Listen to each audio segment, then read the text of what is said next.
There we We go. are on. Ahoy, hoy, everyone. Welcome to the March live stream. Hoplu is joining me, at least for the moment. We'll see who else shows up. How you doing, Hoplu?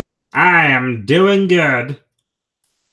Don't really have a topic. The original, because I thought Daniel was going to be stopping by. The original purpose of this was he was going to try to see if he can get a new co-host in the Begosity podcast, but I think she ended up bowing out of that. So it's just going to be a regular hangout. It's early in the month and it's kind of short notice for the supporters, so I might do another one later on in the month. And Hoplu's gone. Well, I guess I bored him with my yammering.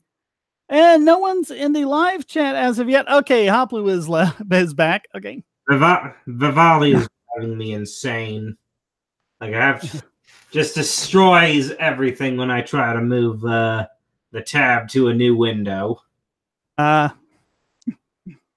So, okay. Scorch88 is in the chat, and hopefully other people will be as well. I'll be keeping an eye on that. And remember, you can always click on that funky, weird, squared off $ thing and make a super chat. And I will read out the super chats as long as, of course, they stay within the terms of service. So be good. Yep. What you noticed going on lately, Hoplu? Oh, I've been recently I got a response video to one of my videos on anarcho-capitalism by Jeremiah Harding. So I've been typing up a response to that. It's actually a really, really bad video that I've been sent. It's one of the worst that has ever been addressed to me. It is a hilarious mix of edginess and completely missing my point. I think I know the name Jeremiah Harding, but I can't place him. I don't know what he does in terms of like podcasts or whatever, but he's been the biggest toter of the quote unquote anarcho-coalitionismist group, in which basically says that ANCAPs and ANCOMs and mutualists and whatever should just set aside their differences and destroy the state by blinding them to death with their edgy logo. Okay, I'm sure that'll work. Oh yeah. Like Harding himself describes it as a quote unquote militant coalition of sub-coalitions to destroy the state. So, yeah. I mean, the way I see it, if you're in any way against the right of people to make decisions for themselves, then you basically are the state, and I don't really see any reason in forming a coalition against the state with someone who's a statist. And that's the thing. That's what I've been trying to explain.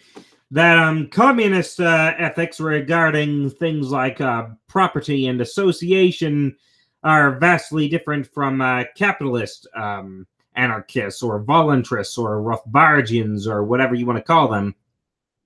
So it's the question of what happens when these two ethics come to clash with one another?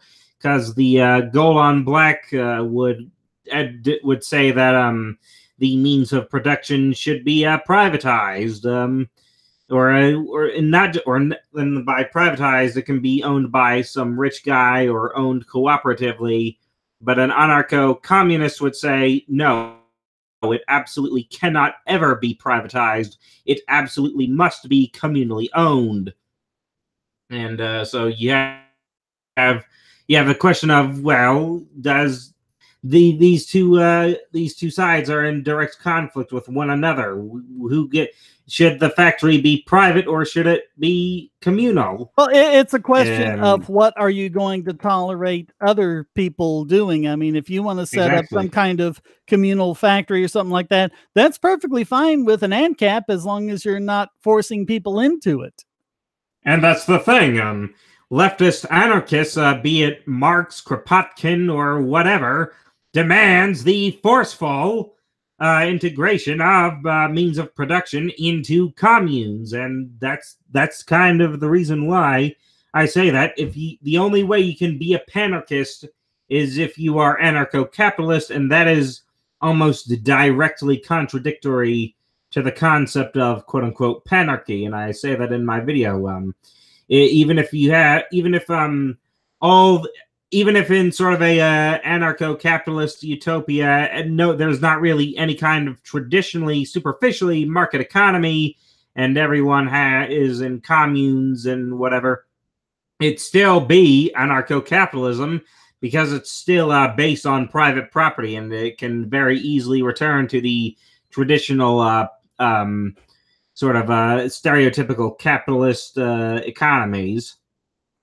Well, and keep in mind that the goal of the rest of them is really to get rid of money, because they say that, you know, money and capital are the big problems. And if the workers ran everything, then it would be fine. But you got to think, you know, like if you got a shoe factory and you got a shirt factory, and let's say we got shoes out the wazoo, but people are having trouble finding shirts, and we're wearing, you know, old and torn shirts because we're having trouble finding new shirts. We need people to stop working at the shoe factory and have a lot of them go and work at the shirt factory. Well, in capitalism, you do that with the price mechanism, because the prices of shoes goes down, the prices of shirts goes up, and that encourages workers to go, even if it's a workers co-op or whatever like that, that still encourages workers to go over to the shirt factory and work, because they'll make more money doing that.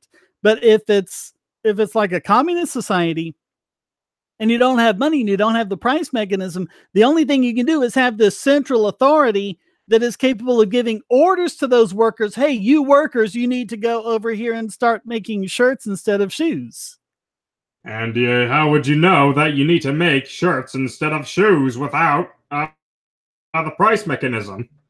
Well, I mean, in my scenario, it was kind of obvious, but the point is you do need someone who's capable of giving those orders. You know, the workers aren't going to be any more in control of their own lives than they were if they were just, you know, working for a private boss. And, you know, the private boss, it would be up to them whether, you know, they quit working at the shoe factory and go to the shirt factory. You know, like I say, they do it because they make more money doing it. But I mean, this is what we see over and over again in communist countries: as the government takes over industry after industry, they just have to keep cranking down harder and harder. And it's like they force people to go to work. Like in Venezuela, they ordered, you know, the unions to make the workers to go back to work and maintain the roads. And the workers were like, with what? We don't have concrete and asphalt. Exactly. And then there's the economic calculation problem doesn't just extend to what to make. It also extends to how do we make it? Like what materials should we use? Where should we place the factory? And one example that I've heard from Tom Woods is, should I put my factory close at home where the land is expensive, or should I put it farther away from my home where land is inexpensive? And it's one of those things where the price mechanism, the land is so expensive because it's in high demand. So it's essentially the economy or society's way of saying, hey, this land might be more important for something else than whatever you're producing in your factory, and you'll probably make more. It'll probably be economically better for you to put it in this cheaper land that's a bit further away. Whereas in a priceless economy, it's just, oh, well, it's cheaper. It's closer here, so I'm just going to put the factory here. Well, that's what gets me about the people who always defend zoning. And it's like, well, you wouldn't want, someone to put a landfill right in the middle of a housing district, would you? Well, who's going to do that? It's too expensive. Yeah. You go out in the boonies and you put your landfill there. Exactly. And it's like, oh, well, are you going to support people putting brothels next to schools or chemical plants next to gardens? Who would do that? Those services aren't in high enough demand in those areas to turn a profit for what you're going to be spending. on Well, and every now and then, like, someone wants to, open a tattoo parlor, and it's within, like, 3 blocks of a school or something like that. And it'll say, well, we need to get the government to stop it because the people don't want it there. It's like, well, if the people don't want it there, then no one's going to get there and get tattoos, and he won't make any money, and they'll have to close down. Exactly, and that's just one of the things that a lot of zoners don't realize. And not to mention, you can make a sort of voluntary sort of, someone sets up like lots and they have certain things which you can and can't build contractually, but that's still subject to say market prices and is entirely independent from what zoning laws entail. Like, not even close. Like, then you have like situations where in California you have people who basically deny industrialists from building hotels which would house the very many homeless that are in California because, oh, well, it would be too tall and I don't like tall buildings, so no, you can't build that and give houses to the homeless. We'll just keep waiting for these public houses which we've been waiting on for 40 years. Yeah, it's like they want housing and they want cheaper housing and they want the poor to be able to afford housing, but they don't want people to build more housing. Exactly, and really it's for the stupidest, most bourgeoisie reasons that you can think of. Like, oh, it'll make the neighborhood look uglier because the tall buildings are evil. Like, goodness me, how selfish and again, stereotypically bourgeois can you get? Oh yeah, and it's also like, because I remember like back in the 90s, people were complaining about things like suburban sprawl and all this wasted space and stuff that, well, it's because of the zoning laws, because there are zoning laws that say, oh, if you have a house, you have to build it on at least 1/4 of an acre. And if it's more than so many square feet or whatever, you need a 1/2 acre and things like that. And then everything has to be like 10 feet from everything else, or, all these different things that basically force them to use land inefficiently. I mean, I personally wouldn't want to live in one of these housing develops I see where it's just house on top of house on top of house. But that's why I live where I do, because it's not like that. And I've got, enough of an offset that even if someone does build up to the edge of my property, I've still got the space that I'm comfortable with. But if other people don't mind that, which clearly they don't, because they go there and they live, Exactly. And then you have things like zoning laws which prohibit stuff like people from living in their shops, which is that's kind of pointless and kind of cruel. Like, I don't understand why you would want to do that unless it's like one of those we must protect the poor by taking away their options kinds of things. Yeah, it used to be like a typical thing. The guy would have his shop, and then on the second floor, that's where he'd live, and he'd just go down in the morning and open his shop. It used to be a typical thing. Like, that would be not only a lot say cheaper for people, like if you didn't have to spend on both your house and the building that you have, but it's also a lot more convenient and a lot more stress-free or less stressful than having to drive to work.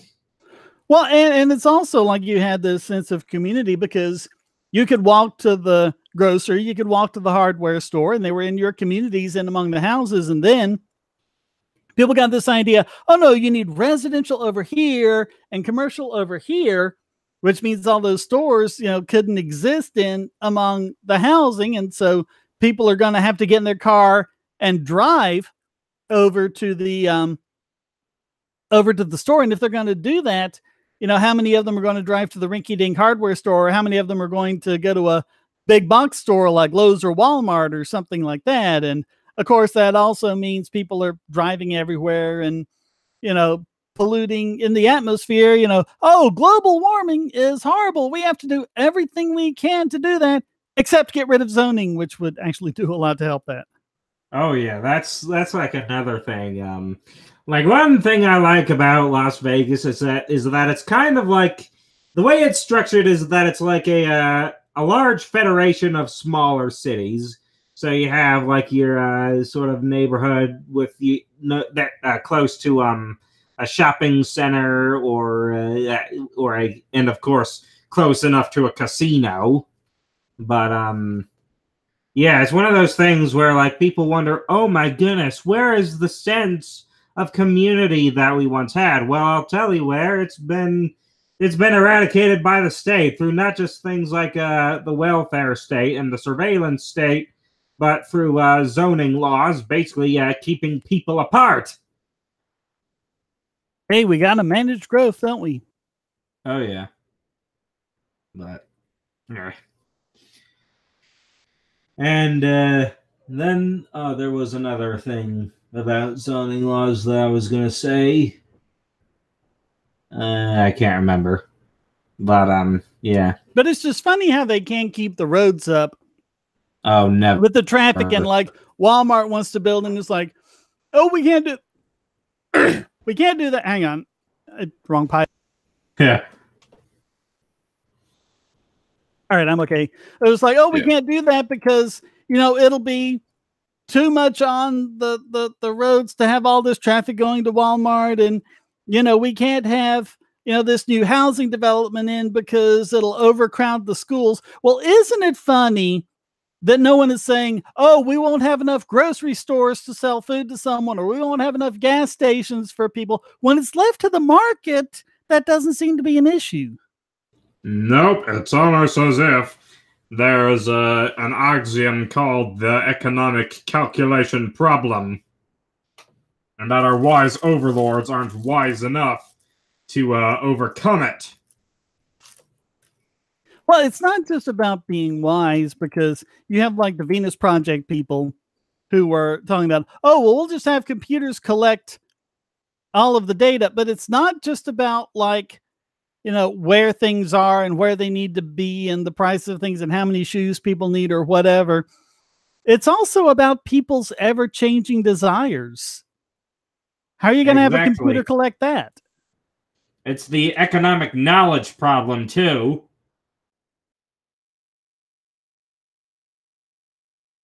Yeah, it's just one of those things where you have like a lot of people saying, oh, we'll just have these technocrats in these computers solving the economic calculation problem for us. But here's the thing: we've had machines pretty close to computers in, say, the Soviet Union for a long while, and that didn't seem to do them good. We have computers now; doesn't seem to be doing anyone, be it America or Venezuela or Cuba or anyone else, very good at all. Well, unless it's something private like a cryptocurrency. Oh, yeah. And the thing is that cryptocurrencies are a market thing, and they do compete with one another. Yeah, and they compete with the fiat currency when the government lets them. As well as precious metals. I mean, I think we're looking at all private forms of money, you know, from precious metals to cryptocurrencies. I mean, they each have their use. They each have their place. And I mean, I don't think it's going to be like the Bitcoin people, the BTC people say, oh, well, Bitcoin is going to be the only form of money the world needs and we don't need anything else. Well, you know, maybe. I don't have a crystal ball, but I mean, I think if it is a cryptocurrency, it's not going to be Bitcoin, but not if they keep going to. Oh, I saw something interesting the other day. It was one of the core developers tweeted something about how they might have to do something about the fact that Bitcoin is limited because they won't be able to inflate the currency enough to make it valuable. Uh-oh. But yeah, I'm actually not that surprised considering how core has been the last couple of years, but Yeah, it's always that Keynesian delusion. It's like all the actual libertarians that were working with Bitcoin either went to Bitcoin Cash or Dash. Where they created their own currencies. But I don't know. See, is it even possible to inflate the or not inflate, but to raise the cap of Bitcoin without creating an entirely new coin? Well, you'd have to do a hard fork where you change the reward structure. I mean, you would just keep because right now, every now and then, because it started out every time you saw the block, whoever got the block got a 50 Bitcoin reward. And then after a certain amount of time, it went to 25 and then 12 and a half. And then at some point, it's going to go to like 6.25 or something like that. And it's just going to keep having, and it's going to keep doing that until it kind of trickles out to a halt in the year 2140. But what this guy was saying was that he wants that to just go on forever and keep creating more and more money. Oh, goodness. Here's the thing about like deflation.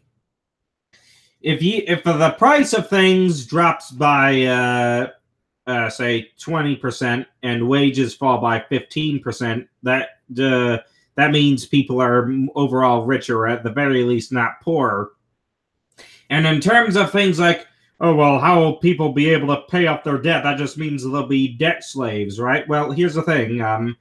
What that also means is that the creditor basically has to default.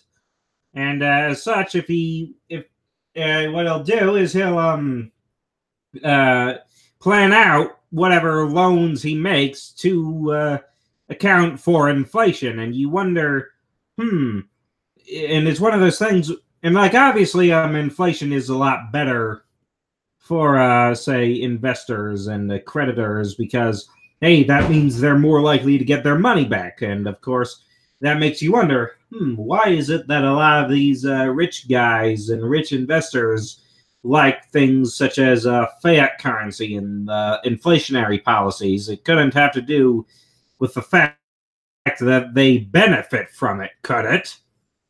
Well, and it's just like, I don't remember if this is in Satoshi's original white paper, but for years, the Bitcoin people were saying that the reason why you have a good future value with Bitcoin is because it was actually designed to be slightly deflationary. Oh, yeah. I wonder what changed. Well, what changed is that Core went crazy and drove all the libertarians away. Oh, yeah. And now they think it's somehow great to have high-priced cryptocurrency that takes forever and Lightning will save them somehow. I'm not exactly knowledgeable on the technology of cryptocurrency, but yeah, it sounds like this is just. It sounds like they're just playing into the sort of Keynesian greater quantities of currency means greater wealth inherently, instead of actually examining what money is and how it works. Here's the thing that people don't understand about money. People think that money is just like some economic score that you have, and if you have more of it, that means you're gonna be richer by default. But yeah, that's immediately disprovable by the fact that millionaires exist in places such as Venezuela and Zimbabwe, of whom are dirt poor and starving. So you have to wonder, well, what is the value of money in then? And that is, of course, the fact that because money exists as a means of a medium of exchange, it's the amount of things you can purchase or trade with that money relative to the supply of the money. So essentially, supply and demand. And it's one of those things where it's not.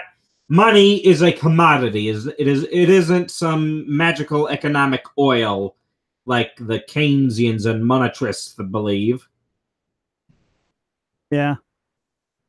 And it's just funny, and it's frustrating because Bitcoin was making so many inroads and was starting to be accepted by some pretty big companies, and then the fees went up and the time to complete a transaction went up, and they all said, okay, we're out. So that really hurt not just Bitcoin, but all of the crypto industry as well.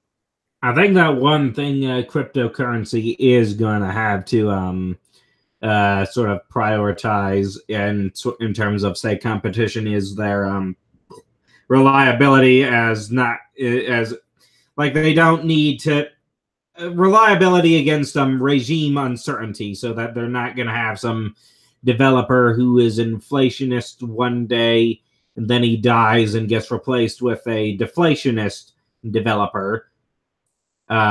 So that's sort of all right, here's how the cryptocurrency is going to work, and it's going to work this way till the end of mankind. And if we want to change it, we're going to create a new coin entirely.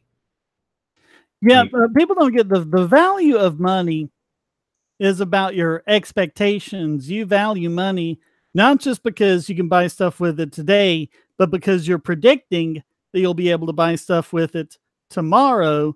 And the reason you're predicting that is because you were able to buy stuff with it yesterday and keep buying it today. And it's not about, oh, the price of Bitcoin in dollars is now over 4,000 or whatever, and then it went way up at the end of 2017, and then it crashed, and that proved it was a bubble. All that is pretty much irrelevant. It's the fact that there's going to be a limited amount of it, and so it really just depends on how many people are taking your crypto, how reliably you'll be able to do that. But that no one's gonna turn around and print a whole truckload of it and inflate it. Yep. Oh yeah. All right. But yeah. One thing I do want to talk about tonight is what is, of course, the WMD story of this generation, and that is, of course, the complete and total crashing and burning of Russiagate. Yeah, I covered that on Sunday on the Begosity podcast. Amazing. I actually think that this is like excruciatingly large, and I don't think that enough people are explaining just how serious this is. How just because some party lost an election because the candidate they chose was complete crap, so what they had to do is they had to accuse the current president of treason, and of course being imposed by not just a foreign nation, but the Russians, the scary Russians. And of course, for the past 2 years, we've had a whole bunch of Russia scares, which has basically led to both of these nuclear superpowers, America and Russia, to be displaying a whole bunch of hostilities to one another. Essentially, because the media class's favorite candidate lost, they decided to start a second Cold War. That is how bad that it got. And this is one of those things where this deserves a whole lot of consequences. A lot of the people who've been pushing this narrative need to have their seats removed, or they need to get sued and fired, because this is just, oh my goodness. And on multiple occasions have the reason what people don't realize is that the Trump administration has been the most hostile to Moscow since the fall of the Soviet Union, which has, of course, caused things like the Russians and Chinese to continually expand their spheres of influence, and even tinkle-dinkling in Latin America now with Venezuela, who would basically have been overthrown by their people at this point, like, say, Venezuela. All we really needed to do with, say, Venezuela was to just send the civilians guns and some aid, and then just tell them, hey, here's what you can do with these guns and just wait for that to happen. But now we can't do that because of Cold War II and Russia basically guaranteeing the legitimacy of the Maduro regime. We can't do that without getting closer and closer to a nuclear war, which, by the way, multiple times during this Russiagate narrative has the DEFCON meter gone up multiple times. So this is one of those things with, this is one of those intolerable. This is one of those things where it was worse than the WMD story, but it didn't have as bad of consequences yet. More so because of luck than because of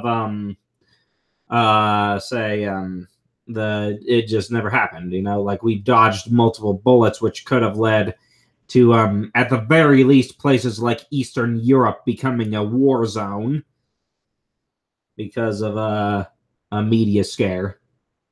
But to me, that's not even the really big part of the story. It's the fact that the media got their sights set on Russiagate, and they weren't having any. They were, just going full conspiracy crank, hook, line, and sinker. Keeping and this is going to result. Trump's going to be arrested, and all his family's going to be arrested, and everything else. And they were just taking it completely credulously. And they set up so much of an echo chamber. It wasn't even so much that it was a leftist bias. There were plenty of journalists on the left who were skeptical of Russiagate, but you wouldn't know it to watch, CNN and MSNBC because they'd never have those journalists on there. Everyone, as far as anyone knew who was just watching those channels, everyone who was intelligent agreed with Russiagate, and everyone who disagreed was a racist, alt-right, or white supremacist. Or a Russian bot. Yeah. And so, I mean, it just really exposes the news media for what I've pretty much been saying it is on the whole history of my podcast. I don't know how many times we've given them Idiot of the Year just from all of the ways they've messed up and just all of it's not just their bias. It's like bias plus incompetence plus arrogance. It's like just the worst of all of those things, to the point where no one with a brain in their head should consider them to be at all reliable anymore. No. I've always had this sort of skepticism of like news media, and it's one of those things where I ask myself, are people surprised at the concept of news media not being truthful? Like I've maybe it's just that I've grown up in the age of the internet, and I mean like sort of in like my early preteen or tweener years, especially and I've always been told, hey, not everything you read online is gonna be right, and I applied that same logic to things on TV. So maybe it's just that, but I'm legitimately surprised at people like I remember this. People were legitimately saying, don't doubt these journalists. They're doing their job. They aren't. There is no such thing as fake news unless it's Fox. But unless it's Fox, there's no such thing as fake news.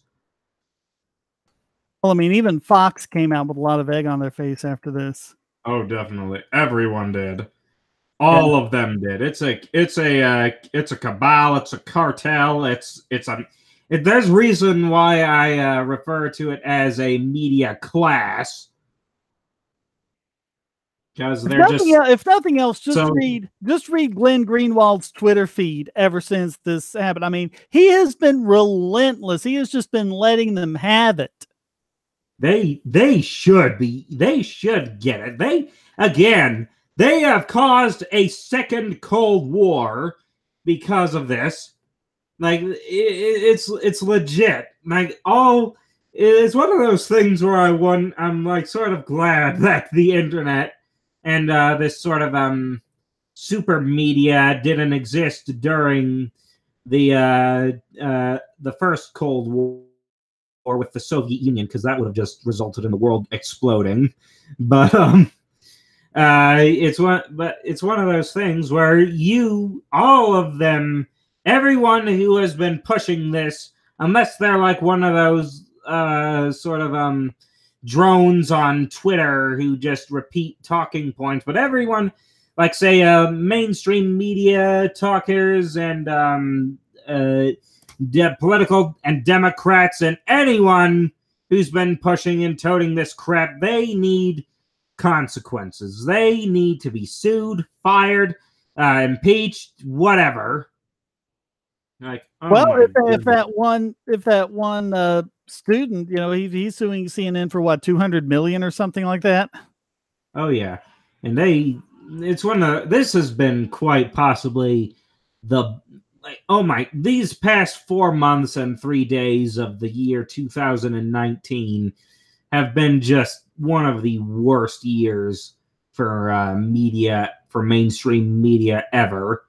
And you can, I say that I've been saying this, that you better enjoy 2019 because in 2020 the internet's going to be shut down for the elections.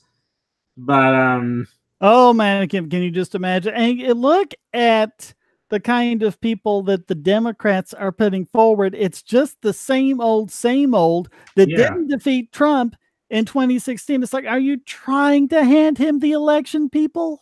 What's worse is that he is going to use and abuse not only stuff like the Green New Deal, as well as continuing to use immigration and what have you, but he is going to employ this entire Russiagate scandal and basically use that to subsidize his campaign.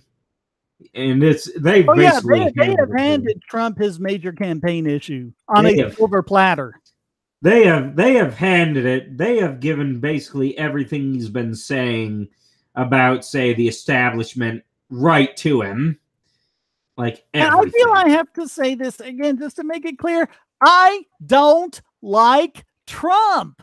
I wanted to spend these last 3 years, trashing him and naming him, biggest bogon emitter and idiot extraordinary and everything else, and just trashing everything he's done. But the stupid lefties won't shut their mouths long enough, and they keep being dumber than he is. Exactly. Like, there's something that Scott Horton said. He said that all the Reds deserve to lose their seats in, say, the House and the Senate and the White House, but these Blues just take the cake. They have really done it now, and they, like, oh my goodness. I feel the same way I did the day after the 2016 election when I made a grumpy cat meme. Oh, yeah. And the top of the meme was, I was afraid the election would turn out like this, and the bottom one was, one of them won. Oh yeah. Oh, what's worse is, of course, you have the Yellows, who are going to probably continue to be mediocre this cycle. Because if they're gonna put out Bill Weld of all people, then oh god, I don't get Adam Kokesh. I think has really self-destructed and lost a lot of credibility, but I'd still at this point take even him over Bill Weld. At this point, I know that people are going to get angry at me for even mentioning the concept of, voting and having and using the electoral system. Like, yeah, I know voting and democracy, it's illegitimate, but I'm forced to pay for this system, so I'm going to try and influence it in a way to reduce its destruction. All right. I think that's perfectly justifiable. And that's the point. Look at how much of an influence Harry Brown had. If the 2000 election had been done online on the internet and he was, running for president of the internet, he would have won hands down because he had a principled message and he stuck to it. And that's really the thing. The goal, shouldn't, yes, Harry Brown wrote epic things like about, his first day in office and all the things that he would do. And that's amazing. But the main part of this is to actually get someone running for president who can go on TV and go on the news and go to various different places and talk about libertarian principles. And if you don't have the libertarian principles, what's the point if he's just, Republican light or Democrat light, or I'm not even sure what Wells is. No, he's Democrat light, you know it. But well, he loves Hillary, so that's yeah. You think Hillary's another? Oh, go ahead. What were you saying? Oh, well, here's another thing though. Like even if you aren't going in it to win, like Ron Paul, despite winning the Senate a few times, he ran for president and he didn't get it, and that's obvious. But what he did do was he created so many libertarians and basically laid the foundation for what we have now. Oh, absolutely. I mean, look at all of the anarcho-capitalists we have today. Ask them, who was your first influence into and a lot of them say Ron Paul. Yeah. And then you have I can't remember what his name was, who won Knoxville. He was a wrestler guy. I don't remember. I can't remember his name, but he is a really great and principled guy. He's not a sort of 50 cent capital L libertarian. He is an Austro-libertarian, and he's doing a lot more good for the cause of liberty than any of these. We need to. We can only go so far. Like Larry Sharp is someone who's very popular, and I admit he's definitely so many levels more preferable to Weld. But his gimmick is that he's not going to cut spending because that makes people scared. But what he's going to do is he's going to get revenues by, say, privatizing things like, say, bridges and saying, hey, here, Coca-Cola, have yourself a bridge, and while that's interesting, it's one of those things where, well, you gotta let people know that the spending is gonna have to be cut eventually. Oh, hello, Alex Fobble. Hey, how you doing, Alex? I don't think we can hear you there, Alex. Can't hear me? Can't hear me? There we go. Now we can hear you. Yeah, it's better now. Oh, okay. What have you been up to? What was that? What have you been up to? Oh, we're going to be remodeling our basement. Yeah, so I've been planning all that.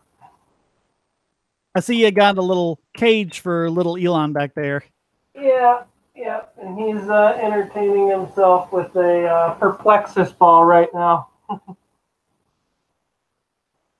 Yeah, that cage. The age where you can just put them somewhere and they'll stay there and entertain themselves. Yeah, that's not going to last. Enjoy it while you can.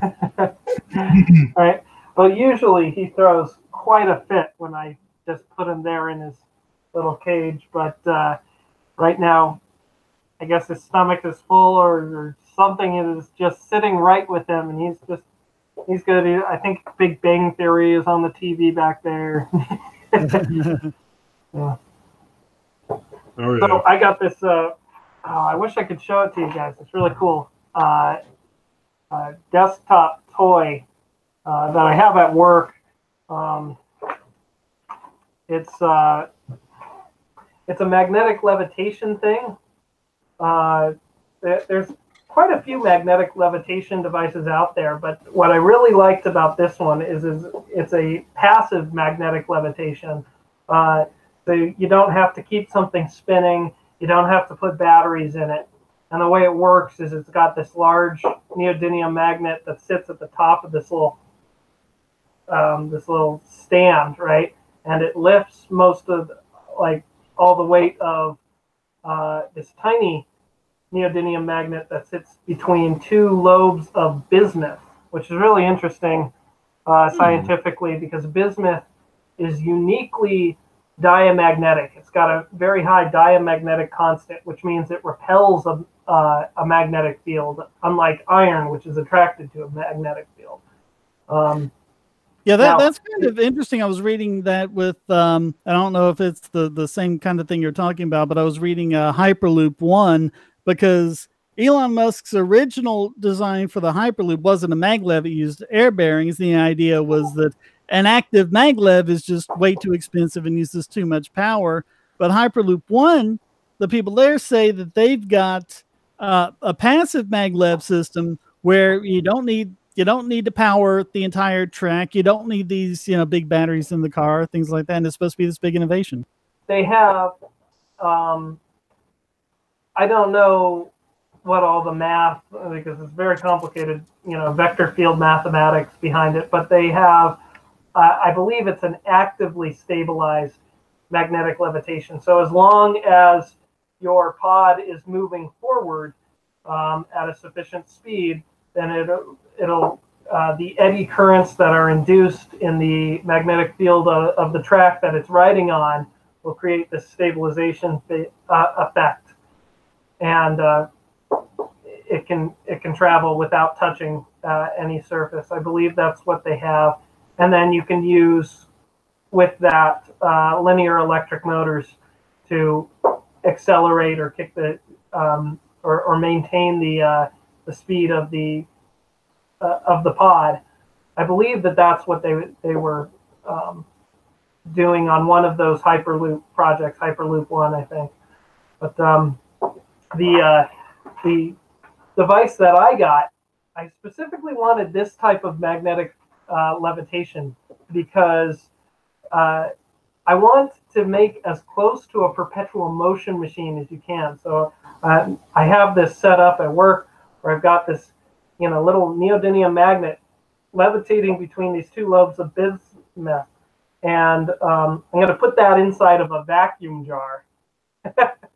So there won't be any air resistance and there won't be any contact friction. There might be a little bit of what's called eddy currents, so magnetic induction resistance. I'm going to try to minimize that by using the right geometry of a magnet, whether that be a sphere or a cylinder. And hopefully the goal is to have such little resistance on this little floating magnet that I'll be able to spin it up or slow it down by shining a laser on the edge. Cool. Hey, Daniel, how you doing? Hey, I'm good. Then you're not getting an echo, am I? Not getting an echo. We are getting the top of your head, though. Oh, sorry, yeah. Yeah, but I mean, a lot of people don't realize this about magnets. They do have, I'm not sure about all the physics, but they do have like their own version of friction, because there is a plant down the road from me that's like, one of the big employers around here. They make roller bearings, which have less friction than ball bearings.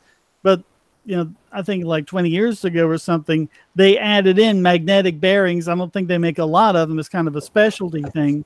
But they added in magnetic bearings, and they say that they're, almost completely low friction. But they were saying something about there is a kind of friction, especially once you get it spinning really, really fast. Magnets do have their own kind of friction. It's not just like floating with there being nothing. A magnetic field that is changing, where the field lines are moving through metal, or any conductor really, will induce what I said, eddy currents. So you'll have these waves of current within the metal itself, and that comes with its own resistance and creates its own magnetic field, which will resist the motion of the magnet. And you can actually demonstrate this fairly cheaply and easily. Okay, got to make sure he's not getting into anything he shouldn't. There shouldn't be anything in his case that he shouldn't get into. You can demonstrate this cheaply and easily if you get a roll of aluminum foil. I think that works actually better than a copper pipe. The traditional demonstration is to use a copper pipe, but a roll of aluminum foil works even better because it's thicker. And then you take a neodymium magnet and you drop it down the middle of it. You will see that magnet very slowly drop down that roll of aluminum foil. Oh, cool. I have to try that. Yeah, that's because of the eddy currents that are induced from the magnetic field permeating the metal. So that will be pretty much the only source of friction in my setup, assuming I get a really strong vacuum. Which, you know, I work at a research company, so I think they have really some really good vacuum pumps in one of the 2 facilities I work at. So I should be able to get it down to like 1 Pascal or something, you know, which is 100,000th of an atmosphere. So it'll get 100,000 times less air resistance. So I'm really only worried at this point about the eddy currents. If the magnetic domain of my magnet is offset a little bit, then it'll have a tendency of causing the magnet to wobble as it spins, and that'll induce tiny eddy currents in the bismuth lobes that are surrounding it. So that'll be a problem that would be difficult to overcome. I'm glancing over here at plans for that. I'm glancing over here at the chat, which I've been pretty much ignoring. Sorry about that. Yes, Jennifer, this is the guy who does the Hyperloop videos with me. And looking up a little higher, I see Russell Jordan. Is there an alternative? It's a typo, I think, an alternative Patreon for me. Yes, I'm on Subscribestar. Shane DK, if you don't want to give your money to patron. Daniel, what's been up with you? Hello, Daniel. Are you listening?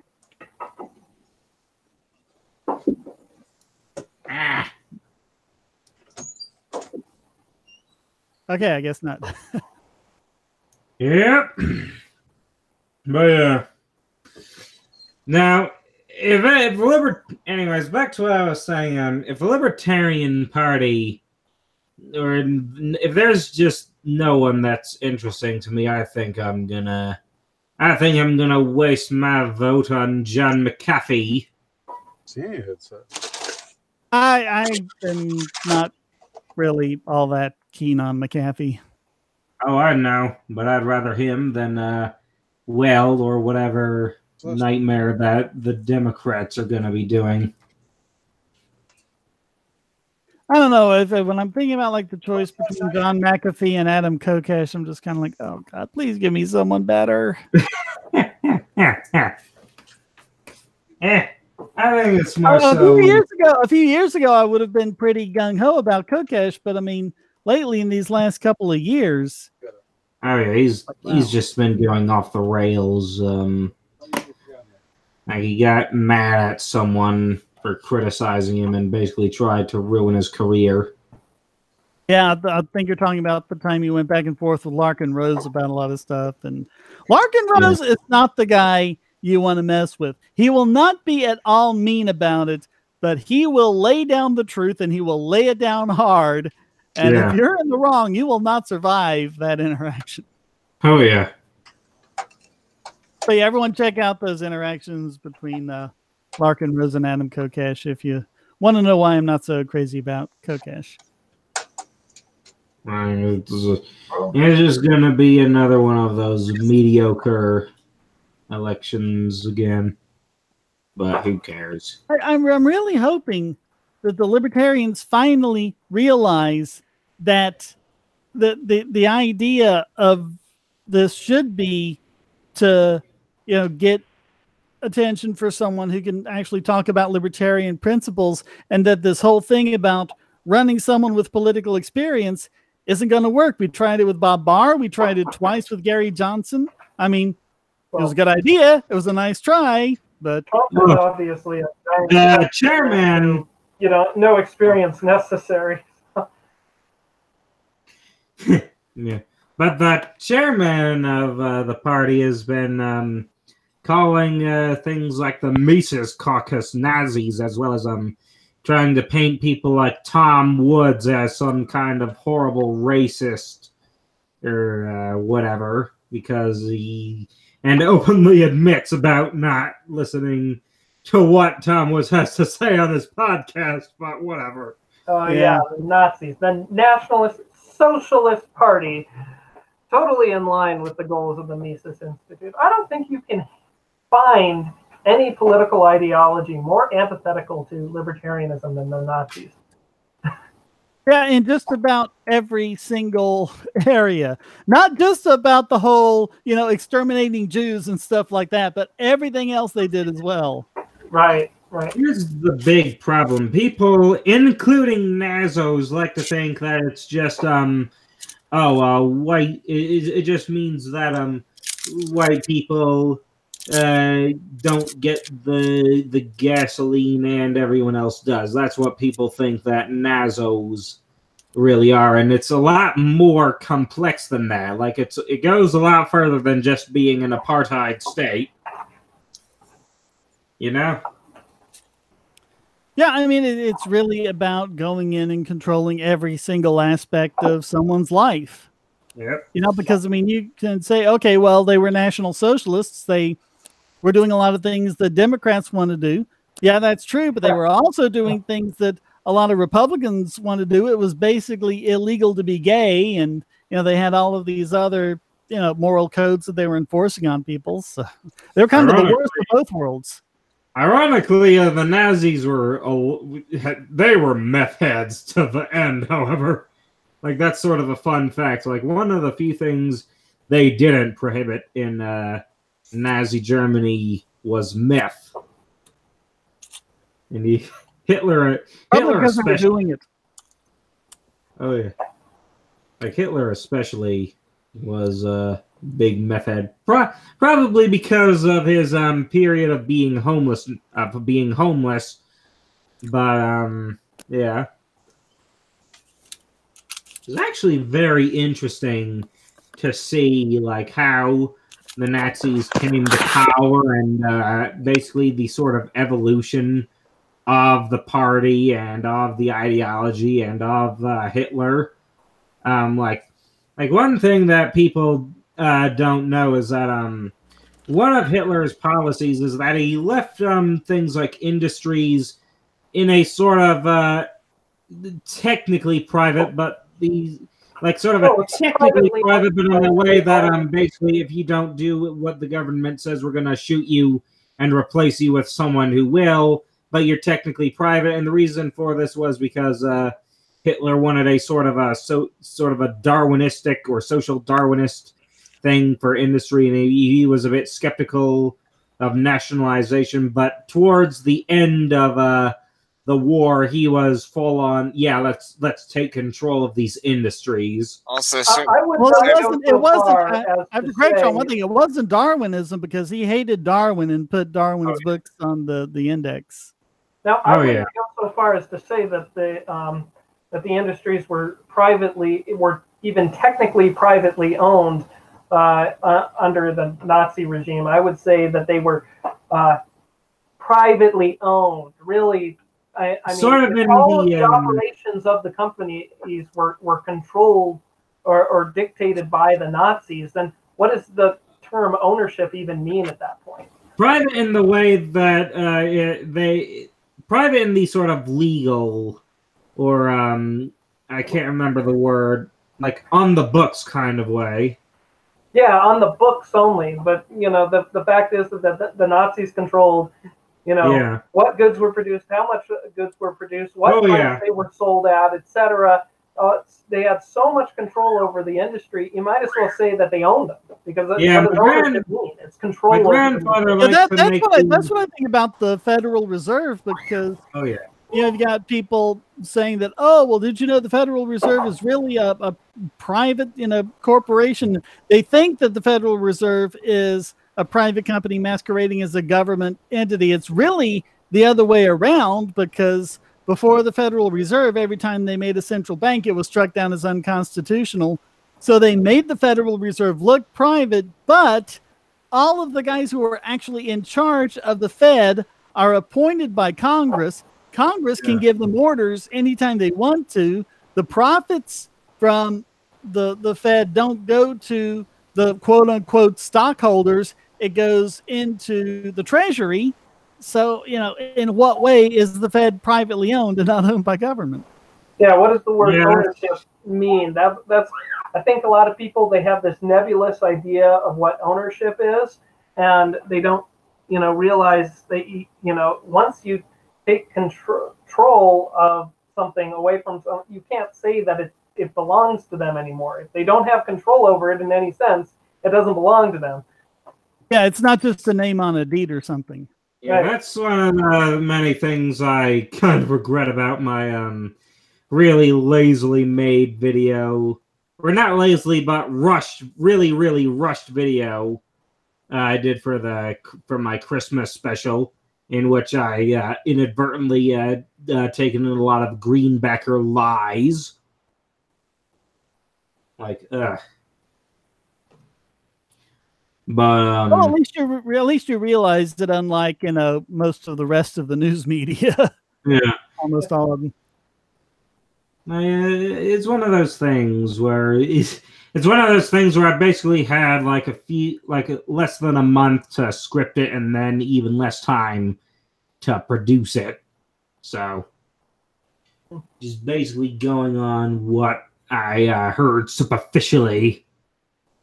And it's one of those things where I really want to change about my channel when I get back into the habit of making videos and the kind of putting more manpower and production into the videos to and another thing that's a problem is that I focus more on going on tangents of humor and trying to put that into a sort of 5-minute video than making points, as opposed to sort of my semi-earlier videos where I kind of do the opposite, just with snappy humor. Speaking of tangents of humor, if we could diverge for a second. Sure. Sorry, bad joke. I get it. It required somebody getting it and then laughing at it for that self-fulfilling humor prophecy. Oh yeah. It was really funny watching Rachel Maddow cry. Oh my goodness. Oh my God. Just on so many levels to see somebody upset, by the fact, oh, well, there's no evidence of collusion. Well, you should be thrilled. And if you're not thrilled, well, you're a shitty person for not being thrilled. So you deserve to be upset by it. The president's not conspiring with Russia. It's like, what? Everybody in the country got what they deserved. Because they either were thrilled to find out that there was no corruption, or they were upset by it, in which case they deserve to be upset. You were so paranoid about this quote-unquote collusion that you were willing to start like this 24/7 media scare of which caused a second Cold War, and now you're gonna cry on live TV about the fact that it turns out, oh look, it's a false flag. So she's always been a conspiracy kook. I mean, how many years was she acting like the Koch brothers had this secret underground network that they were funneling money through, and so they were really funneling, this organization and that organization that they had absolutely nothing to do with. Basically, a liberal Alex Jones. Yeah. How you doing, Esso? I'm doing good. Okay. Sorry about that. I had myself muted, and my mouse was like cutting out, so I couldn't click the unmute button. But I'm doing all right. I've been doing yard work all day. I think if there is a leftist version, though, of Alex Jones and InfoWars, it's probably more the Young Turks. Yeah, that's what I was about to say. And the right-wing alternative of the Kochs is quite obviously drumroll, Soros. I don't know. Tom Hartman said some crazy stuff too. Oh goodness. Okay. Yeah, that. He doesn't have the energy of Alex Jones. The Young Turks is probably like the progressive quote-unquote equivalent of InfoWars, but I don't know. It's tough to say that Schenck is the progressive Alex Jones. Now, didn't Alex Jones recently redact statements about Sandy Hook, or changed his opinion Well, he did on the stand in court because like his ex-wife is suing him, and he was no, not his ex-wife. His that's a separate case. Oh yeah. A lot of the parents of Sandy Hook were suing him, and so he backtracked on all those statements on the stand.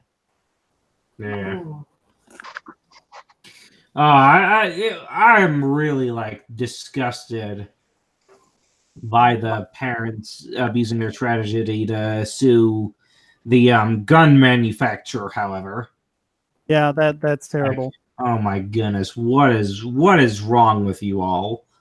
Like, number one, this is not in any way this is not justice or in any way, and it's probably not constitutional either. It's like it's basically like suing a car company for a hit and run or a drunk driving or an accident. Oh, I should ask, have we discussed the Civil War yet? Haven't gotten it this time. The part that pisses me off about, you know, the fact that the parents sued the gun companies is not necessarily that they filed the lawsuit, because stupid people file stupid lawsuits all the time. No, it's that they actually won their case. That's the part that freaking ridiculous. Yeah, I mean, you can't really blame parents who are obviously deeply upset and irrational, you know, as anybody would be. And of course, it's going to play into whatever preconceptions they have, and they're going to try to, you know, find some sort of resolution, as misguided as it may be. But yeah, the whole court system lending credence to their lawsuit is just absurd. I really am disappointed at how attitudes towards guns has that issue in particular seems to have gotten worse and worse and worse over the last 20 years. Like, here's the thing about guns and mass shootings. Sure, you can make the case that it was probably hard for, say, the Las Vegas shooting to have been prevented, but things like schools where it's close quarters and with a lot of rooms and a lot of exits, how can't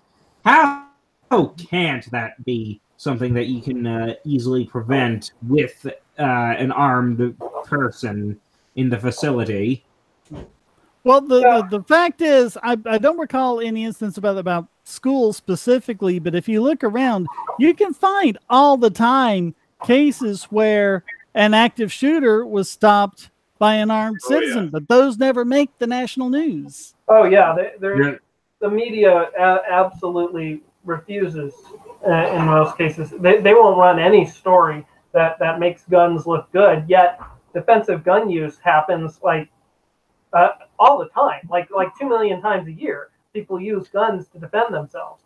And there's also the fact that it's an empirically proven fact that shootings of which have been stopped by police have a death count of about 14 point something, whereas shootings stopped by an armed citizen have an average of like 2 or 3. Yeah, well, when seconds count, it was something like, I remember it was like 1.8 when stopped by an armed citizen, but it was still only like 2.2 or 2.3 when stopped by an unarmed citizen. So, I mean, the message there is, if that's happening and you're not armed, don't let that stand in your way. Yep, and then there's the fact that what really stopped the Christchurch shooting from claiming even more people was the fact that one of the potential victims grabbed one of the guns, I can't remember which one, and basically chased the shooter off with it.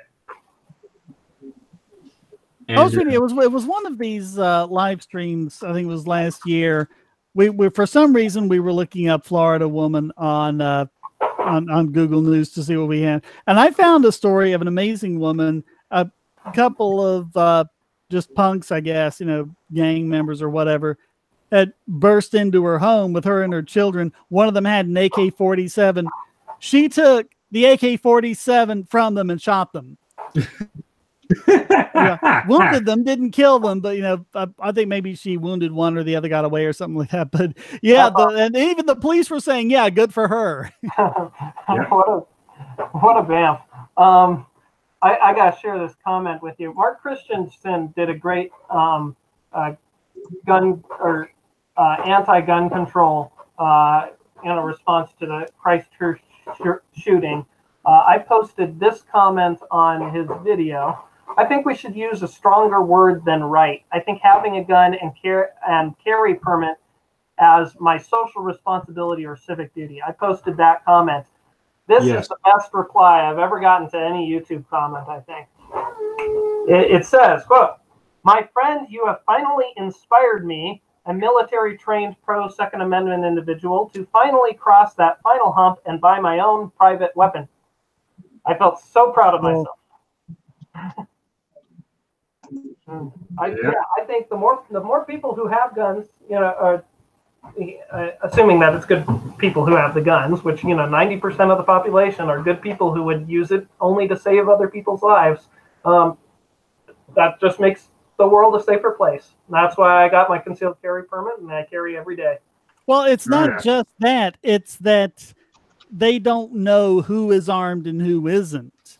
Right. I mean, if you know that the person in this house is armed, but the person in this house isn't, then that's the house that you're going to select. But if you don't know, if there's no registry or anything like that you can, hack into or whatever and get. I think Elon's trying to escape back there, Alex. So here's his mother who just got home. So I'm going to take care of him for a second. Okay. Yeah, but I mean, it's just the fact that you don't know, I'm looking at women walking down, this sidewalk. I want to rape one of them. Well, if all of the ones who are armed are carrying openly, if you just have open carry where all of the ones that are armed, you can see it, then they're going to wait for the one that isn't, make sure no one else is around and get her. But if they don't know which of those women are armed and which of them isn't, they're going to be too scared to try. Careful, Shane. You don't want someone taking you out of context on that quote. They're going to do what they're going to do. Yeah. And then you have the fact police aren't obliged to protect you like you.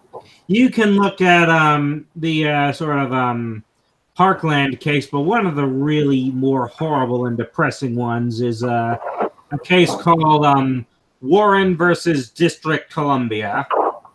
Have you heard of that? Yep, I covered it in one of my videos, or a couple of them, I think. Oh, yeah. Basically, for those who don't know, basically in D.C. one day, three women had a break-in to their house. Two of them managed to get to safety in sort of like at the top of the house, and I don't remember where they were or where they went. And the other one was left with the burglars and was screaming and screaming and screaming. So the two women, of course, call the police, and the police say, "Okay, we're dispatching the unit." A cop car drives by, then drives away. Then another cop car drives by. Policeman gets out, then back in and drives away. If that's what happened, I can't remember. And of course, multiple cop cars have come and gone, and neither have solved the problem. And of course, eventually, the third woman stops screaming. So the two then think, "Okay, I guess it's safe now." And all that does is alert the burglars of their position, who then proceed to rape them for 14 hours. Yeah, it was terrible. And their case was combined with the case of a guy who was stopped at a stoplight. He was rear-ended several times, and then the guy got out of his car, dragged him from his car, and beat him. When the cop showed up, the cop not only refused to do anything, like arrest the guy or anything like that, he wouldn't even so much as take the guy's information so that the victim could file a civil suit against him. But the court said, "Nope, sorry, they don't have to. That's not their job." Their job is to collect taxes or throw you in jail if you don't pay them, rather. Or put you in a chokehold and kill you and get away with it. Like that.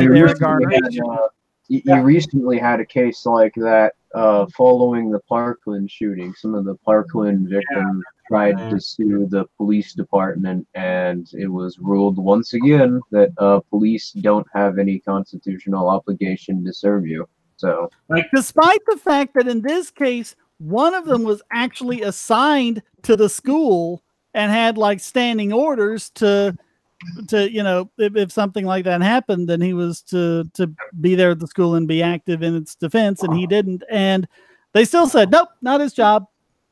Yep. Like the justification for it is that so long as the police are keeping crime down at large, say protecting the overall society, then a few individuals of whom they don't feel like protecting from getting raped for 14 hours or shot up in their school, yeah, that's fine for them to neglect. Well, come on, be fair. A guy could get hurt doing that. To bring up the old cliche, who needs guns when you have the police? Like, seriously. And you're never going to be a better judge of, well, never mind. I'm not going to go that far. I was going to say that you have the facts firsthand, but sometimes there's surveillance footage or whatever. But yeah, I mean, a lot of this stuff we have audio and video where there's not really any gray area. There's not really any larger context that could excuse it. It was just absolute cold-blooded murder, and they still got away with it. Yeah. Yep. And that's like... I will say, though, I'm going to play devil's advocate for a minute here, and I will say that most of the viral outrage stuff against the police is actually taken out of context, and if you consider the full context and the police's options, in most cases, the majority, not necessarily the vast majority, but the majority of cases, the police actually didn't do anything wrong, and it was just taken out of context. Yep. I'm not really sure. I mean, I'm sure that there are many cases where that's the case, but I'm not really sure how we can know it, given that it's so rare that we have any kind of remotely, public, transparent, independent investigation of it. And when we do, a lot of times it ends up being like that couple in Texas. They raided their house and shot them and tried to plant a gun on them and stuff like that. And it's all the stuff that's come out about that in the investigation. Well, every time we hear about things like that, and I'm talking about like who's that one white guy pretending to be black on that Young Turks? What was his? Sean King. The stuff that Sean King posts, like most of those outrage things, to rile up Black Lives Matter, are taken way out of context. And almost always there's a racial thing applied when the cops aren't being racist. That's probably the biggest thing. Yeah, I mean, there are. I think a lot of times, the racism is just assumed because it was a black guy that it was against. But Kelly Thomas was white. I forget the guy's name. The guy in the hotel room where they had him on all fours and everything and shot him anyway. He was white. Yeah, and that's a case where it definitely was. There was definitely wrongdoing on the part of the police there. There's an interesting, the channel Donut Operator. I don't know if anybody subscribes to that, but he covers, a lot of these viral police videos, and the assessment he gives, sometimes I disagree with it, but he gives a pretty good assessment, and you'll find that a lot of these videos that are causing outrage, that there's details in there that he highlights and shows, no, actually the police did a good job here. I definitely do recall a story covered a few years back about a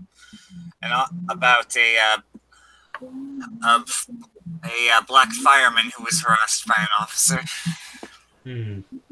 There are stories coming out all the time, just not in the mainstream media, of cops doing far worse. for example, there's that video recently of two cops in a hospital with some guy tied to a table that was on suicide watch, and they punched him in the face. Then there's that case which just came out, I think it was yesterday, of some guy who was sleeping in his car at Taco Bell, and 6 cops surrounded his car and shot him in like they were lined up, kind of like a firing squad. I think that might have been the one that Donut Operator talked about. There was that police officer in Kansas who was assigned to be at a school. Like, he was one of those high school cops, and he got arrested because he was molesting some of the kids there. Jesus. I remember one case, there was this cop, and he was actually convicted. He raped a 4-year-old girl. And at his sentencing, all sorts of people, from the area, they were allowed to give comments. They were saying, "Oh, but he's such a, tireless servant of the people," and stuff like that. And I'm like, he raped a 4-year-old. He wasn't even denying it at that point. It's like, what is wrong with people? Yeah, I mean, and these are the same people who usually the same people who will jump at any rape allegation, whether it's proven or not. Well, the more right wingers are generally more so the guys who make up the sort of thin blue line crowd. Yeah, so I want to. Who are defending the cop in this case were probably the conservative people who are the more who tend to be more of the skeptical of rape allegations. Fair enough. Yeah, but I just don't know how many, because when you have juries acquitting the cops who killed Kelly Thomas and things like that, you just got to wonder how. I mean, what is going through their heads? Kelly Thomas, was that the homeless man choked to death? Yep. Well, he was beaten. He was very savagely beaten, and it's all on video and audio. And there's pictures of his condition in the hospital where he died like 2 days later, and it was absolutely horrible. Yeah, and then the verdict was something absurd about how they couldn't prove that the injuries were what caused his death. Of course, his injuries caused his death. Yeah. Well, they said the same thing about Eric Garner. Well, he might have had he had a heart condition, so he might have had a heart attack and died at the same time. It's like, okay, would you accept that argument from a defendant who wasn't a cop? Yeah. No, but Shane, it's okay because they can just release a video of cops playing game of squirt gun with some kids in the neighborhood. You remember that? Oh God. I don't remember. I don't doubt that there are cops who would never do that kind of thing, but at the same time, if most cops are good cops, why aren't they arresting the bad cops? Yeah. Actually, there are cops that do get in trouble. Donut Operator mentioned a case that you wouldn't actually even think that they would crack down on this cop. What it was this cop is taking a report from this family, and this teenage son of this family is talking shit, and the cop kind of gets wrapped up in it. It's talking shit back and forth to this teenager, and at one point the cop says, well, if you want to go, I won't even arrest you. We can go and we can find out who can kick each other's ass.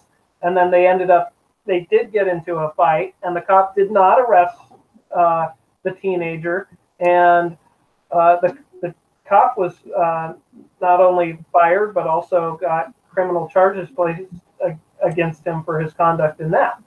And there was also that. Whereas if he had beaten him up and arrested him, he probably would have been fine. Yeah.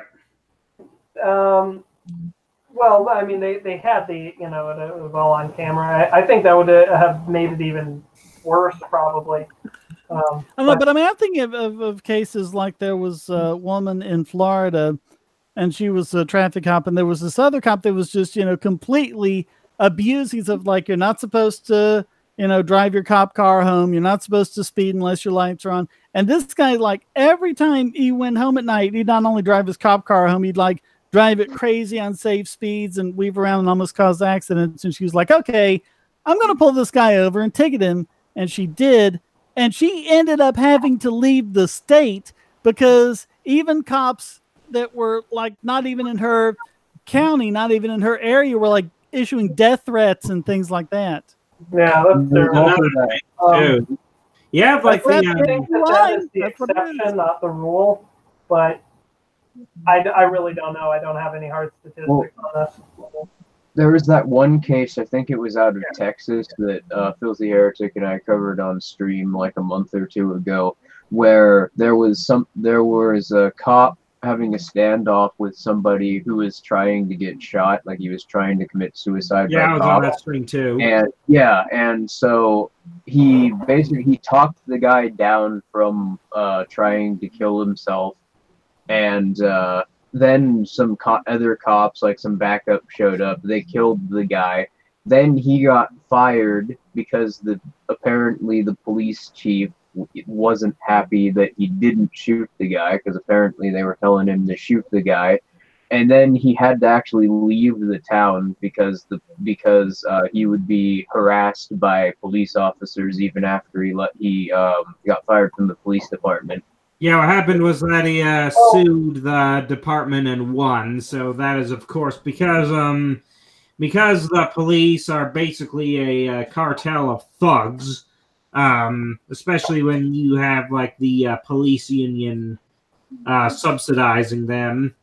It basically allowed them to just drive them out, and that's one of the scary things. Like, also, incompetent police work is actually what got my mother sent to jail for 30 hours, even though she was clearly just this short, harmless woman next to her I don't know how tall, clearly on drugs ex-husband. My point, though, in mentioning that was that because of police unions and because of I think we've mentioned this before, but when police officers when they kill somebody, they actually receive overtime pay for that because of the paperwork that they have to do afterwards. So they're directly incentivized through funding to do that, and that brings that. So for one reason, I mean, they're materially incentivized to do that, but they're also going to get completely, they're going to get harassed, and they're going to get bad things are going to happen to them if they don't do things like this. But also, as a police officer, just like the role of a politician, a judge, or any other government employee, there's not really any inherent legitimacy to what they're doing. And I think after a couple years, you're shooting people, you're pulling guns on people, and you're coercing money out of people, I don't think that it's necessarily possible to be a police officer and keep your humanity intact. I think it depends on the person, I'm sure, but there's got to be a certain point where you start pathologizing your actions because there's no rationality behind it. Well, if you talk to a lot of members of LEAP, the Law Enforcement Action Partnership, and they I thought it was Law Enforcement Against Prohibition. Well, they changed their name because they're not only against prohibition now, they've added a number of other libertarian issues to it, but a lot of them are former, active duty police officers who will tell you that the reason they quit is they saw their fellow policemen doing horrible things and thought, hey, I should do something about that, and try to tell the chief, and were basically threatened and browbeat under no uncertain terms, saying, you will not pursue this, you will not do anything like this, or we'll do all these horrible things to you. And they just said, okay, I'm done. I'm not a cop anymore. And they quit just because they didn't want to be in that situation. Yeah. And unions is a big problem. The whole concept of public sector unions just doesn't make any sense whatsoever. It's just mind-numbingly stupid why you would have public sector unions. Yeah. Well, the problem gets way worse when you get into those smaller towns with barely any commercial industry. You know, they're conventionally referred to as speed traps. Because, I got one of those in Wyoming. Yeah, because police are in those towns. You know, the city government makes so little revenue because there is so little industry in the town, which is actually going through legal enterprise. Most people are, you know, working on farms, but they don't write that arrangement with the government because it's actually more expensive to do that because of labor laws. So people just create contracts and work on like farms, or they'll just really bullshit about that is that. But obviously, without the government, you can't have and enforce those contracts. Yeah. Well, my point is that you have to show up in court. So if you're doing a road trip, right, and you're driving from Chicago to Denver, and you pass through some nowhere town in the middle of Nebraska, and they see your Illinois plate, and they could say, "Oh yeah, what clocked you doing 80 and a 75, or what, whatever it is," and then nobody's gonna like challenge that. You know, are you gonna drive 700 miles out of your way to fight this ticket? And you drive through North Carolina. You drive through North Carolina with an out-of-state plate and see how fast they pull you over. But the point that I was getting to is once you get into these smaller towns, you know, most of the industry is based on agorism essentially. So the city governments are directly incentivized to. I mean, they don't even have the illusion of protecting and serving. They're basically just a gang of criminals. Yep. Yeah, I mean, everyone needs to remember, you know, Frank Serpico and everything. He ended up having to leave the country. Yeah, you know, we have the technology. I think there should be a federal law that says that, you know, traffic violations and stuff cited for somebody who lives out of state, that they should be able to telecommute to their hearing. And, we have the technology. They could show up at their local courthouse and sit in a booth and be live streamed to the judge and contest their case there. However you got to set it up, you should be able to contest your ticket without actually having to move your person. They don't want to make it easier for you to contest your ticket. That's the point. Right. That's why it should be a federal law. I don't think the federal government has jurisdiction to say what state and local courts have to do with things like that. No. Countless interstate commerce or something. It means commerce going through the states. And like say, it only applies as goods cross the state lines, and that's something that the federal government themselves don't understand. There might have to be a modification to the Constitution to give them that jurisdiction, but it's definitely something that should be applied. You should be able, you know, for small crimes, you should be able,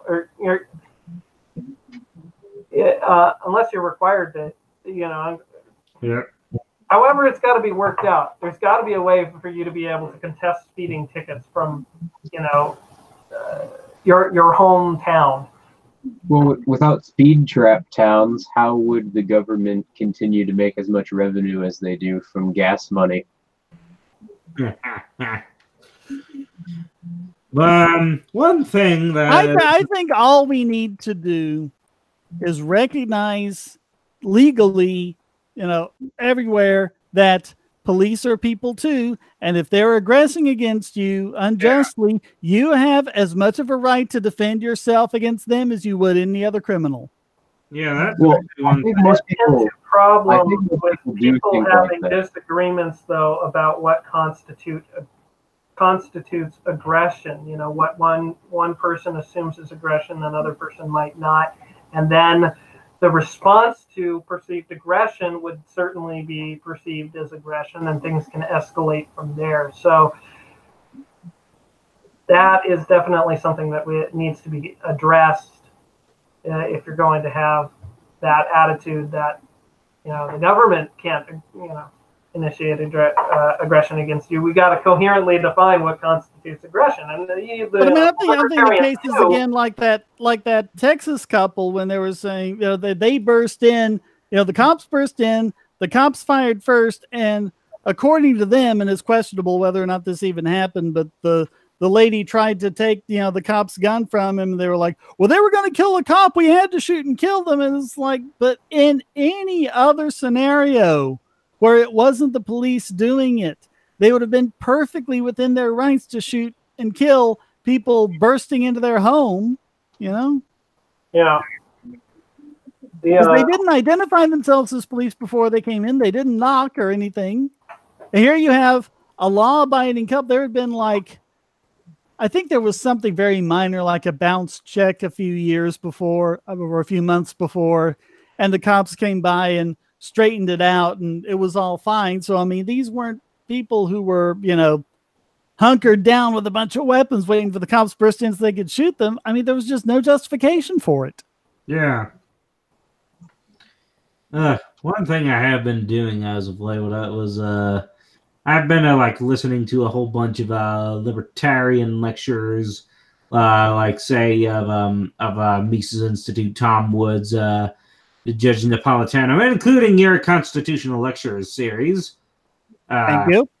Basically, I've been just, for some reason, I found myself really sparking out about the Constitution and what it actually means.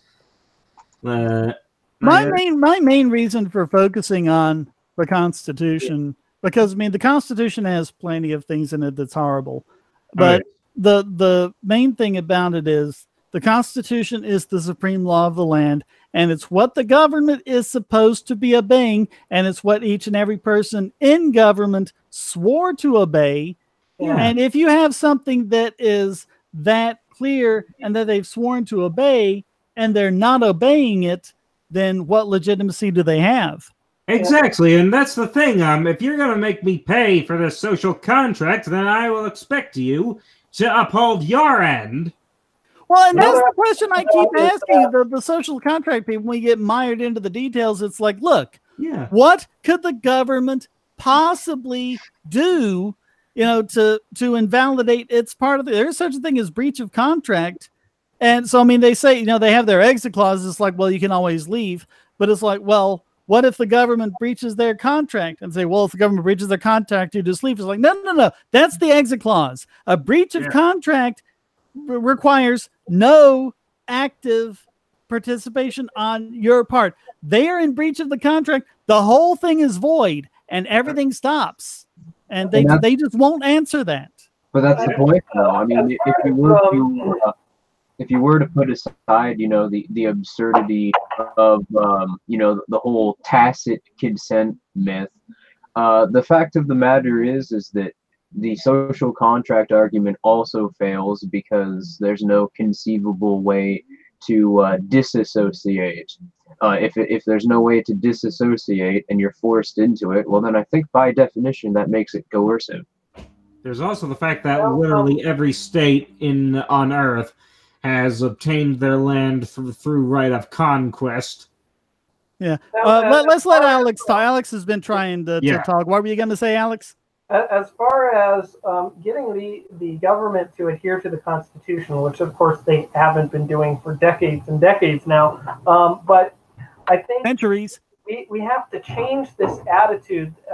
For some reason, people don't even consider the option of changing the Constitution. We got to consider, point out, look, the Constitution laid out how it is to be changed. It's not saying it's a perfect, unchanging document. Don't think of it as a perfect, unchanging document, because if you do, then all you're forced to do when you need to address something is to reinterpret it or ignore it, and that's what they do now. And so the entire Constitution is meaningless. No, what needs to happen if you want to let's say the current regulations on machine guns, or let's take a more clear-cut example: ownership of nuclear weapons. I think even most libertarians would agree that owning a nuclear weapon shouldn't fall under an umbrella purview of the Second Amendment. But the Second Amendment was written, I think that it was written at a time when there were no weapons that were too heinous to be owned by private parties. And that's why you had things like letters saying that, yes, the Second Amendment does protect your right to arm your ships with cannons. And they weren't anticipating nuclear weapons. So when nuclear weapons were developed, they certainly should have amended the Second Amendment to exclude nuclear weapons. That is intellectually the same position as people who say that AR-15s should be outlawed because the founding fathers didn't envision them. Yeah. No, well, AR-15s do have a practical self-defense purpose, whereas nuclear weapons arguably do not. AR-15s can be pinpointed against aggressors. Nuclear weapons cannot. That is the difference. Yeah. So, and that is an important difference, and that's why I will say, yeah, a private person should not be able to wield a nuclear weapon. At least, if they could, they would have to go through a huge mountain of regulations to make sure that they couldn't, detonate this aggressively. So they should not be subject to the same protection that the Second Amendment should extend to AR-15.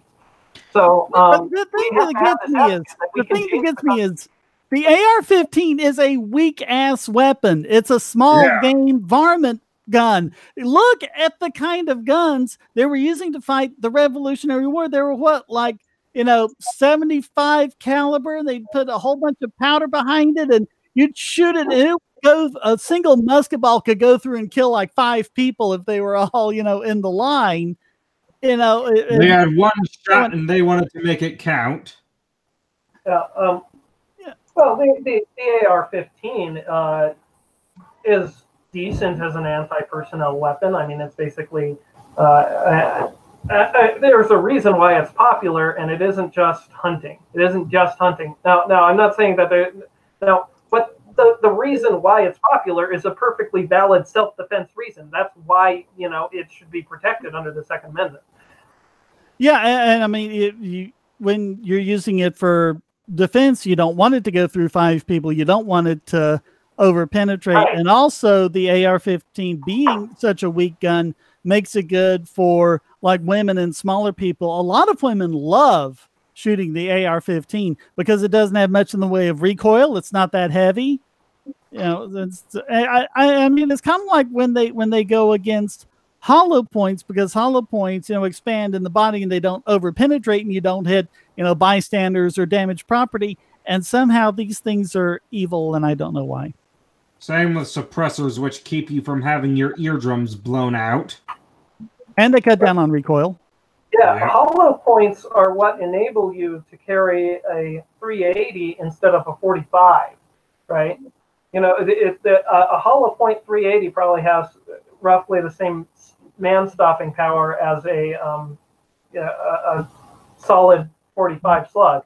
But the difference is that the 45 slug isn't going to stop in that person. It's going to go through the person and then through about 4 or 5 walls before it comes to a stop. Yeah. Well, but I think you can also get 45 hollow points. But yeah, your point is that the 380, without hollow points, if you want the same man-stopping power as a 380 hollow point, you have to go up to like a 45 slug. Yeah, because the 380, if you get a hollow point, all of that bullet's energy is going to go into doing damage to the person. If it over-penetrates and goes through, there's damage that it's not doing that person that it's going to do to something or someone else. Right. And I mean, you want to stop the person. Yeah. All right. I still did the barrel shrouds. That just gets me. why do they hate barrels? Why do they think it's bad to not want to burn yourself against a hot barrel? Galley guns. And it's about feeling safe. It's not about actually being safe. Because if it was about actually being safe, they wouldn't be supporting gun control in the first place. It's about how they feel, because their feels are real. Yeah. Hey, Shane. How much Litecoin do you have? I'll be right back. I actually just divested myself of my Litecoin because I wanted some more BitTube, and it was kind of what I had handy, so I don't really have any Litecoin at the moment. I have 2 Litecoins, and I made about $50 because of the bull run that's happening right now. Okay, yeah, I did this at a good time because BitTube has actually had a good run here lately. It's actually doubled in price in like the last month. And I mean, if you look at what's been going on in the last week, there's been a run up in Dash because they did some nice upgrades to their network and a lot more people are using it. And so there was this nice run up to Dash that was followed up by a big run in the other cryptocurrencies, because when you have one that's out of balance like that, it's so easy to trade one cryptocurrency for another that people do that, and it kind of equalizes out the market. So when one cryptocurrency goes up, the rest are going to follow. Well, I don't know if you saw this, but you're familiar with the supermarket chain Kroger, I presume. They closed down here, but we used to have them all around here. Yeah, they completely dropped all credit card processors and are only processing, well, they're not only processing payments through cryptocurrencies now, but yeah, they got rid of Visa and credit cards because of their high transaction costs, and they were setting the profitability of cryptocurrencies. So that's probably why they started going up in value today, because when was that? I go to a Kroger brand grocery store all the time. I haven't noticed any changes. I think they're probably charging about. They're probably talking about when they move money around their back end, not what their point of sale system is using, but what they're using to move money around in their budgets and everything. I see. Oh no, they're talking about transactions. I should send you the news story again. Okay, because Kroger actually owns Harris Teeter, which is where my wife works, and so I don't know if Kroger does something, if Harris Teeter is going to follow up. Yeah, I put it in general for Bogosity this year. Okay. Yeah, I go to King Soopers like twice a week probably, and or more, because I usually eat lunch there. They're Kroger, and haven't noticed anything. So I think I was there Monday. Next time you go there, see what's up about that, because yeah, they just announced last month that on April 3rd they were getting rid of credit card payments and Visa, and they were going to start implementing like cryptocurrency point to sale processors. Sounds like fake news, because I would think that would be just a disastrous. Yeah, I mean, most people who go buy groceries pay for it with a credit or debit card. Right. Yeah. All the time. I always pay using my Visa card. So. Yeah, they're not getting rid of debit cards, but yeah, they got rid of Visa and credit cards. I don't know about that, because that just seems like they would alienate, a huge portion of their customers. Yeah, they're going to cut off a huge part of their customer base if they do that. Doesn't sound right. I'd say look more carefully into that one. That sounds like fake news. Well, either that, or it's like I said before, this kind of what they're using on the back end, like when the franchises have to give money to corporate or vice versa, they might be using crypto for that instead of bank transactions that have the fees. Well, you can see the news story that I sent you. I mean, it's something that they announced themselves on their official I'll put the link in the description and everyone can read it, but I mean, we can't really sit here and read it while we're doing a live stream. All right. But yeah, presumably that's I why. got one from Salt Lake City, Smith's Food and Drug. That's also Kroger. No longer accept Visa credit cards due to dispute over transaction fees. Smith's will still accept Visa debit cards. MasterCard, Discover, American Express, blah, blah, blah.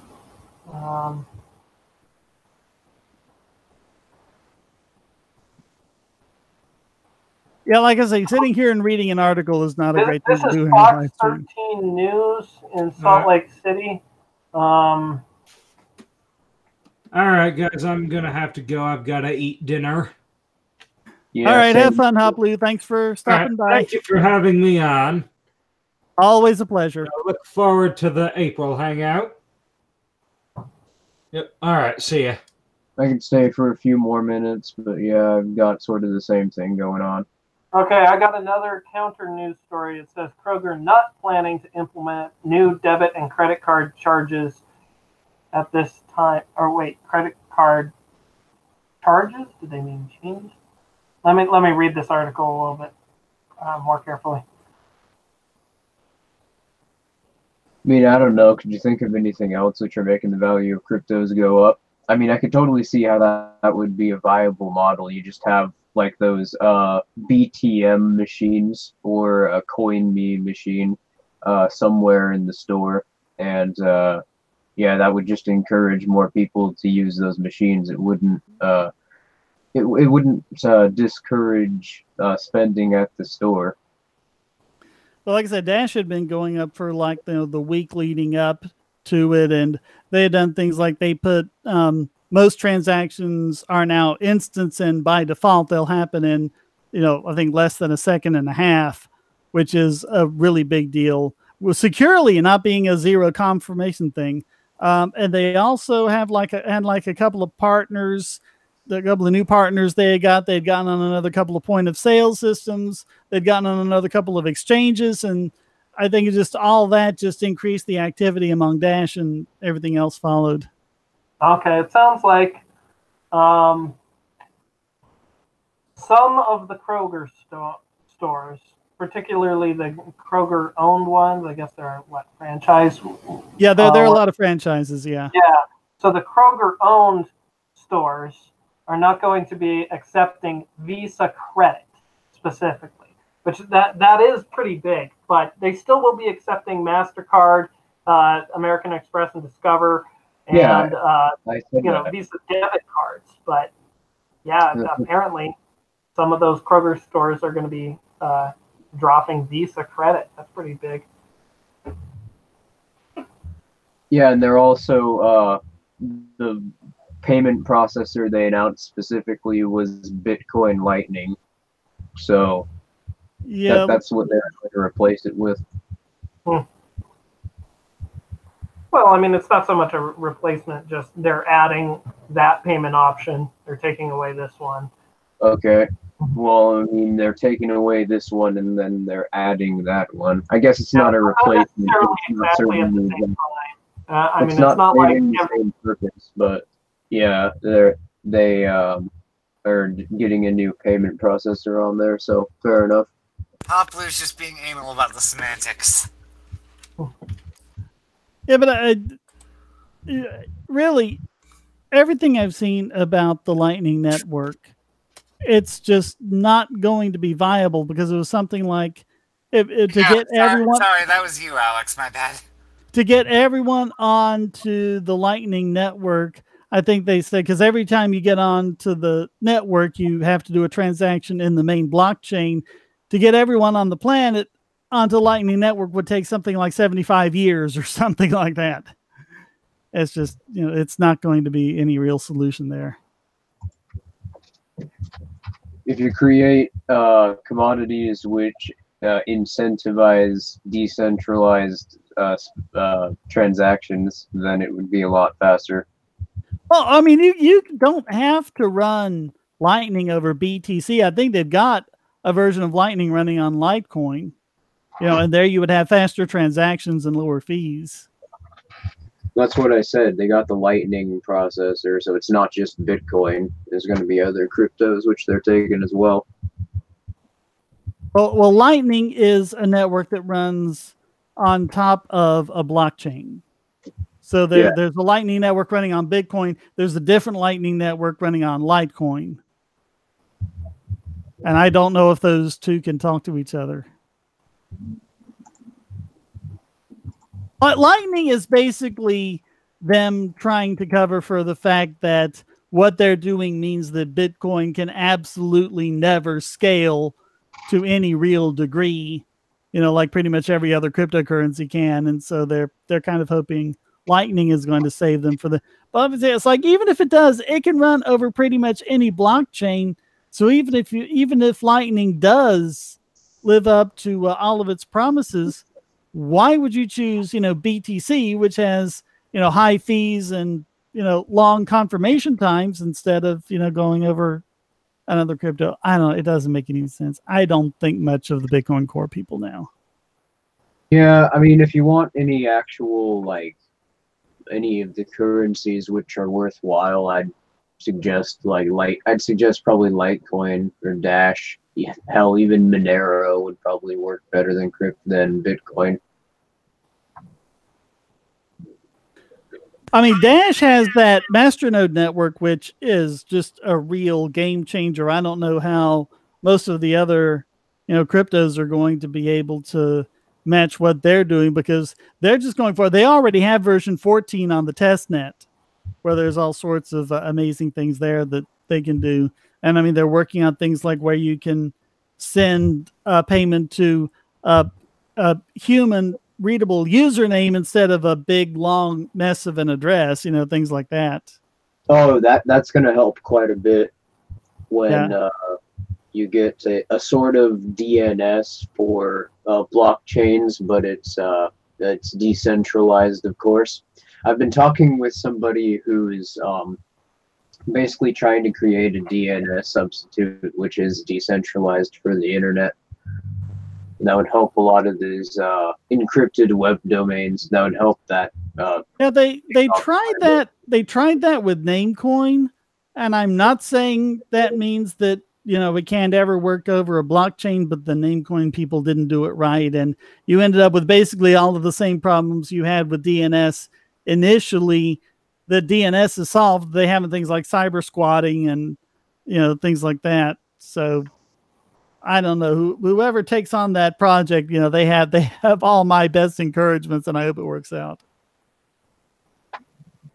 But yeah, we do need DNS is one of the few things where it's still just a centralized, control, where you basically, I mean, it is decentralized because under each top level domain, you have different entities in charge of it.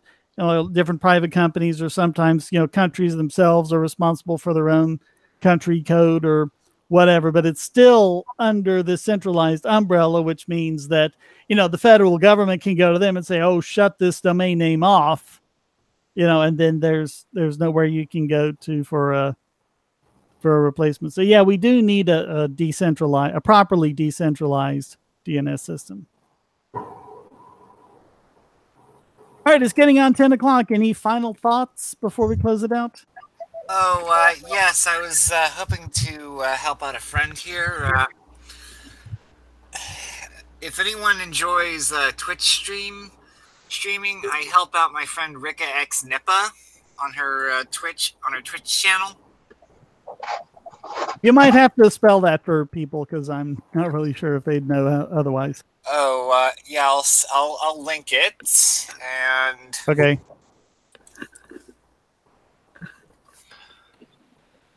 Probably by the end of April, I'm gonna start making videos again.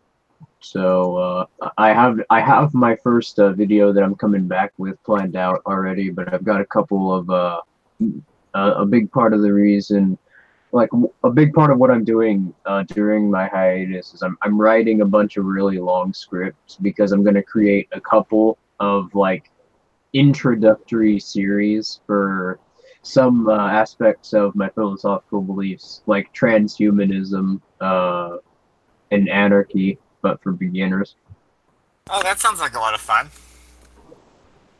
Yeah, and it's going to be like each video is covering a specific topic, but just a basic explanation of how it would work and why it's preferable to, in anarchy's case, the state model. Yeah, there was a video that I might still address this guy, but every time I start watching this video in the hopes of, maybe I'll put together a script, I get so outraged that I just have to quit. The video is rationality is wrong, and it's as horrible as it sounds. If you search rationality, it's like the fourth video. Search rationality is wrong. It's the top video. Actualize.org. There's how could you possibly prove that rationality is wrong? Because you would have to make a rational case that rationality is wrong. Yeah, well, apparently this guy doesn't have that sort of mental capacity to realize or that level of introspection. Yeah, where do you begin? It's just like, It's like, I've developed a test to show the tests don't work. It's like, what? Here's a consistent argument as to why the consistency principle is wrong. I've developed a logical argument to prove solipsism is right. Yeah. Another one I love. It's kind of like that whole that postmodernist attitude. Like, the only reason scientists believe things is because they read about it in these scientific journals. It's like, no, because it's repeatable, and you because if you set up the experiment right, you can prove it to yourself so that you're not depending on any authority. Right. This was actually the subject of today's quickie. It's not so much that they're an authority, it's that they're transparent. They publish, this is what we did, this is how we did it, this is the results we got. And so anyone in the world who's capable of, getting the same resources and replicating it can do it themselves and see if they get the same answer. Yes. And that's why it carries so much more weight than just their authority. Now, there is still something to be said about somebody who's like Stephen Hawking, that when they say something within their field, you can probably count that's strong evidence that it's right before you can evaluate it in more detail.